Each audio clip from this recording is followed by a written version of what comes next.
What happens when a beloved television star's carefully guarded secrets are suddenly exposed on live daytime TV? What unfolds when years of quiet professional tension finally erupt into a public confrontation that nobody saw coming?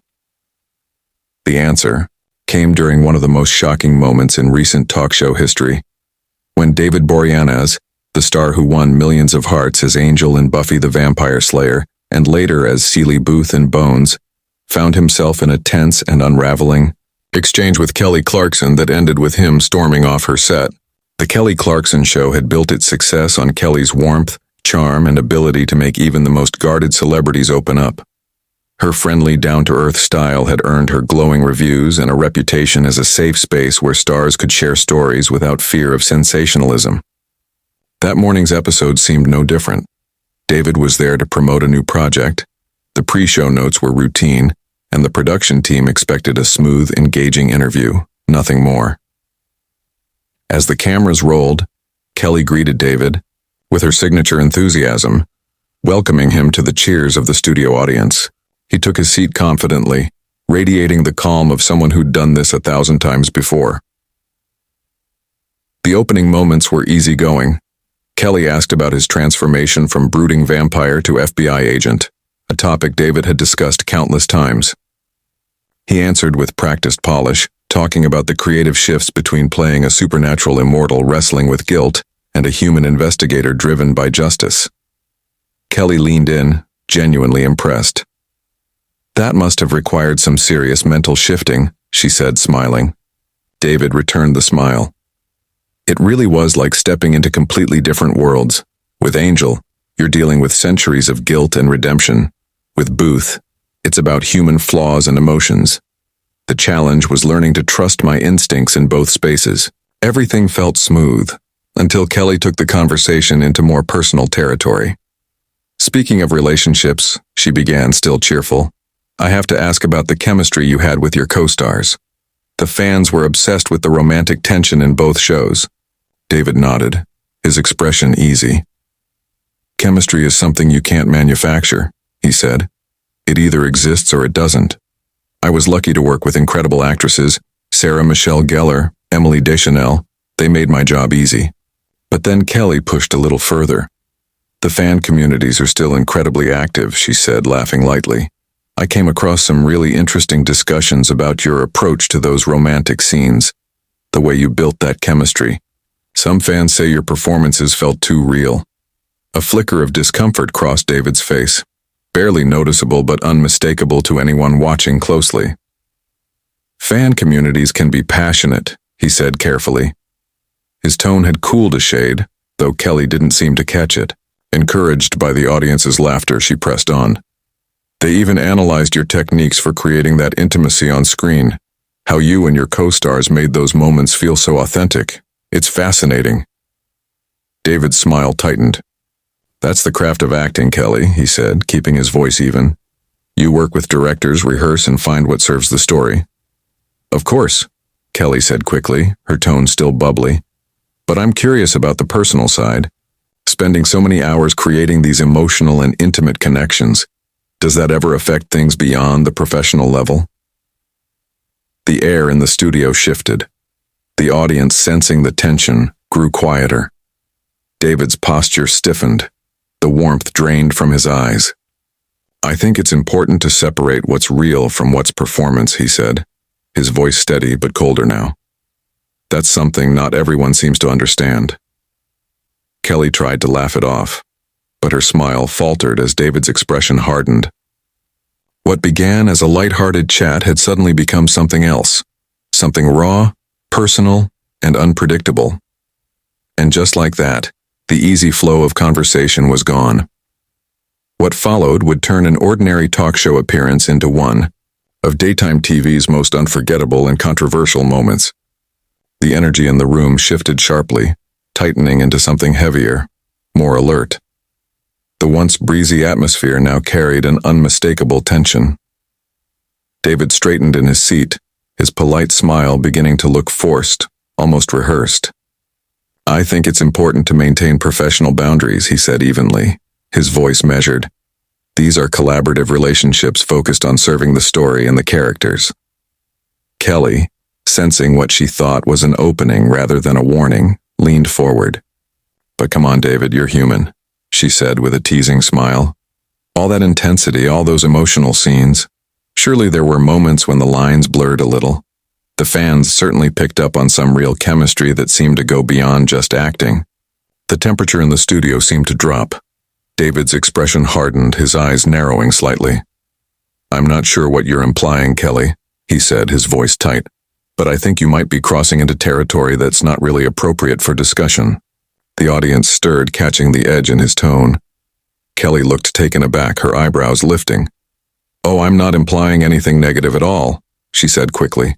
"I'm just saying you're a talented actor who brought such authenticity to those relationships that fans are still talking about them years later." David gave a short, sharp nod.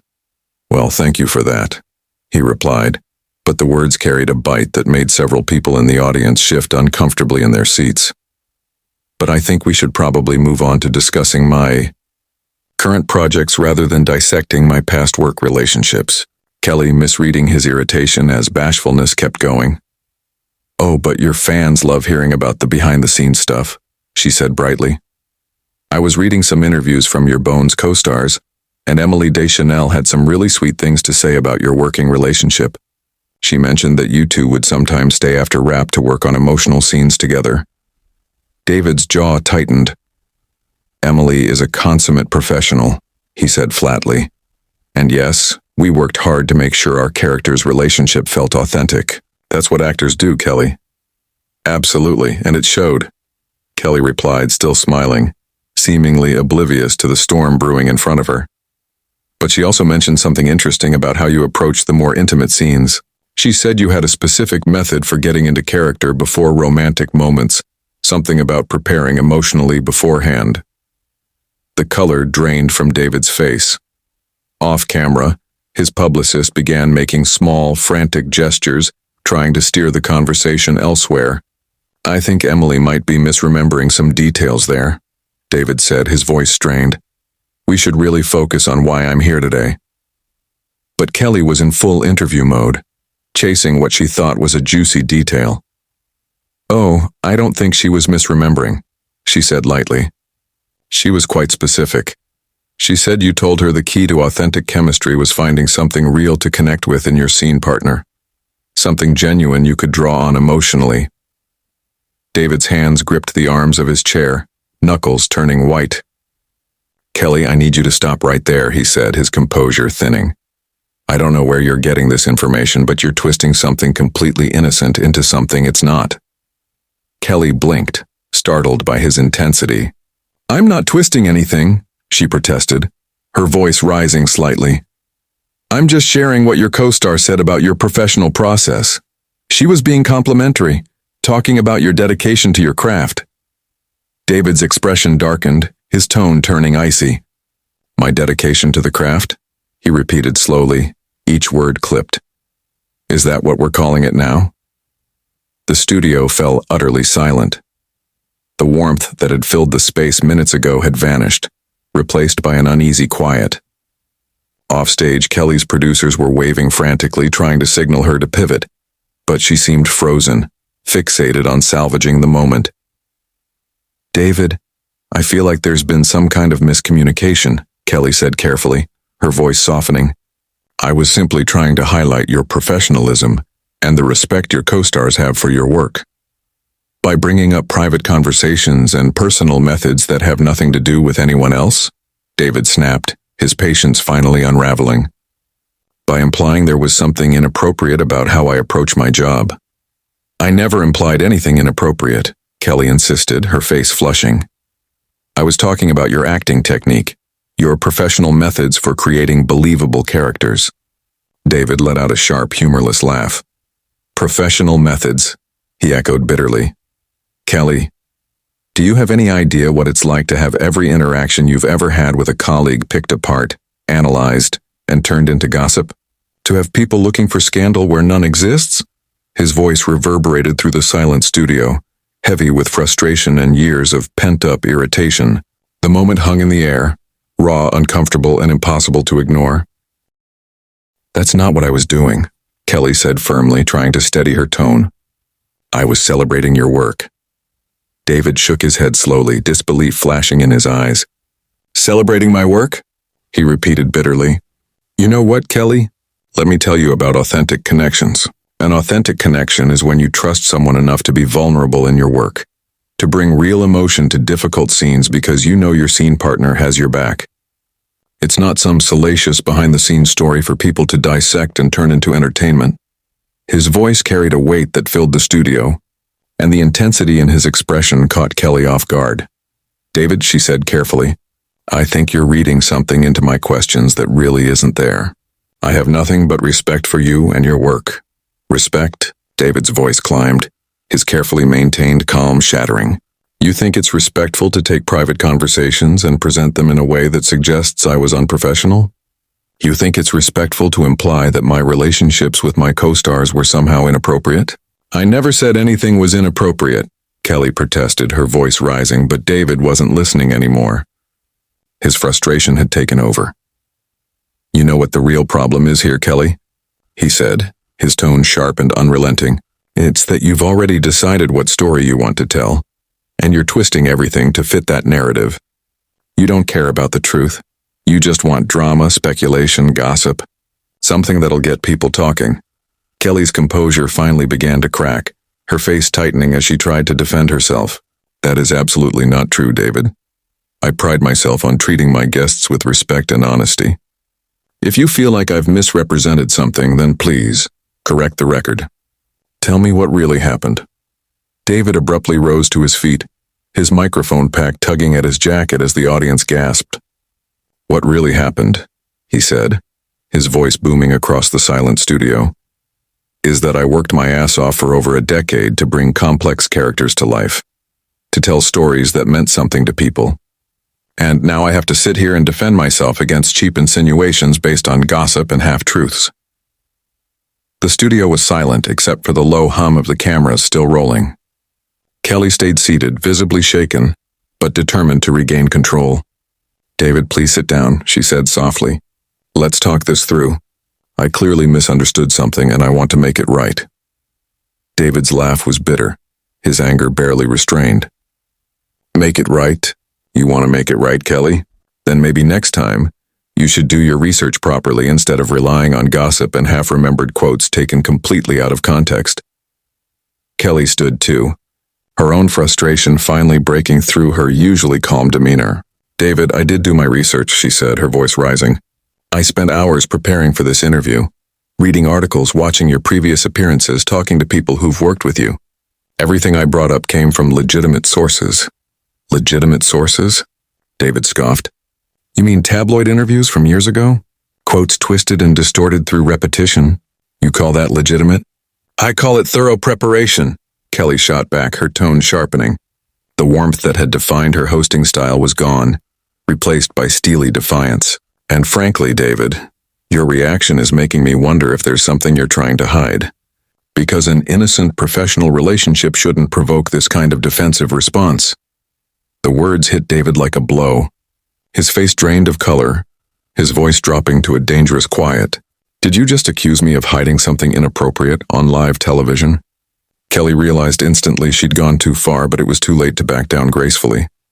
I'm not accusing you of anything, she said, her voice trembling slightly. I'm just observing that your reaction seems disproportionate to the questions I was asking. Disproportionate? David repeated, taking a slow, deliberate step toward her. His tall frame loomed over the set lights, his anger now palpable. You want to know what's disproportionate, Kelly? Having to defend your professional integrity against baseless insinuations, being ambushed with inflammatory questions dressed up as friendly conversation. Nobody ambushed you, Kelly said firmly, refusing to back away. These were legitimate questions about your career and your working relationships. If you can't handle that level of scrutiny, then maybe you shouldn't be doing promotional interviews. David stared at her, his chest heaving with barely contained fury. Then after a long, tense silence, he nodded once. You know what, Kelly? You're absolutely right. I shouldn't be doing promotional interviews, at least not here. And certainly not with someone who thinks ambush journalism passes for entertainment. It's not ambush journalism, Kelly protested. Her voice sharp, but David had already turned away, the tension thick enough to cut through. The studio, frozen in stunned silence, watched as one of Hollywood's most composed stars walked off the set, leaving behind a shaken host, a stunned audience, and a moment destined to go viral by the end of the day. David was already moving away from the interview area when he suddenly turned back, his expression hardened with frustration. "Tell me something, Kelly," he said, his voice low but cutting through the tense silence. "When you were preparing for this interview, digging through all those so-called legitimate sources, did it ever occur to you that the people you're talking about are real human beings with real feelings? Did you ever think that your entertainment might come at the cost of someone else's reputation or peace of mind?" Kelly's expression softened, her tone shifting from defensive to remorseful. "David, that was never my intention. I respect you enormously as an actor and as a person. If I've hurt you, that was genuinely not my goal." But David's eyes were cold. "Your intention doesn't matter," he said. "The damage is done. You've put insinuations and speculation out into the world, and now they're part of the permanent record. People will remember this conversation, but they'll forget the context. They'll forget these were baseless accusations disguised as innocent questions." "They weren't accusations," Kelly insisted, stepping closer, her voice pleading now. "David, please, let's sit back down and clear this up. Give me a chance to explain what I was really trying to ask." But David only shook his head, his disappointment clear. "You know what the really sad part is, Kelly? I came here because I respected your show. I thought you were different from the other daytime hosts, that you actually cared about having real conversations instead of just mining for controversy. I guess I was wrong." The sting of his words was visible in Kelly's face. "You weren't wrong, David. That is who I am. That's what this show is about. But sometimes conversations go in unexpected directions. Sometimes we have to talk about difficult topics." "Difficult topics?" David's bitter laugh echoed through the studio. "Is that what we're calling character assassination now? Because let me make something clear. Kelly, my relationships with my co-stars have always been completely professional. Always. The fact that we created believable chemistry on screen is a testament to our skills as actors, not evidence of some inappropriate backstage drama." Kelly tried to recover, her voice trembling slightly. "I never suggested there was any inappropriate drama," she said, but even she could hear how hollow the words sounded after everything that had been said. "You didn't have to suggest it explicitly," David shot back. "You just had to plant the seeds of doubt. Ask the right leading questions. That's how this game works, isn't it?" Kelly's composure finally cracked. "That is not how this works, David. That is not who I am, and that is not what this show is about. I'm sorry if my questions upset you, but I refuse to be accused of being some kind of predatory journalist, when all I was trying to do was have an honest, interesting conversation about your work." David's reply dripped with disdain. "Well, congratulations, Kelly. You've certainly achieved that. I'm sure this will be very interesting for your audience, very entertaining. They'll have plenty to talk about and speculate about for weeks to come." He began unhooking his microphone with sharp, angry movements. "You know what? I'm done. I'm done with this conversation, I'm done with this interview, and I'm done pretending this kind of journalism is acceptable." "David, please don't leave like this," Kelly pleaded, genuine distress now breaking through her professional calm. "We can work this out. We can clarify whatever needs to be clarified." "There's nothing to clarify," he said flatly. "You've made your position clear and I've made mine. The only thing left to do is walk away." And with that, David Boreanaz turned his back on Kelly Clarkson, striding across the studio floor and disappearing through the backstage exit. He left behind a stunned audience, a shaken host, and one of the most explosive moments in recent talk show history. The cameras kept rolling as Kelly stood frozen on her set, the weight of what had just happened settling over the studio like a heavy fog. The audience sat in complete silence, unsure whether to applaud, gasp, or simply wait for someone to tell them what to do next. What do you think really triggered this confrontation? Was Kelly pushing too hard with her questions? Or was David overreacting to innocent curiosity about his professional methods? Let me know your thoughts in the comments below. And don't forget to subscribe for more behind-the-scenes stories from Hollywood's most shocking moments.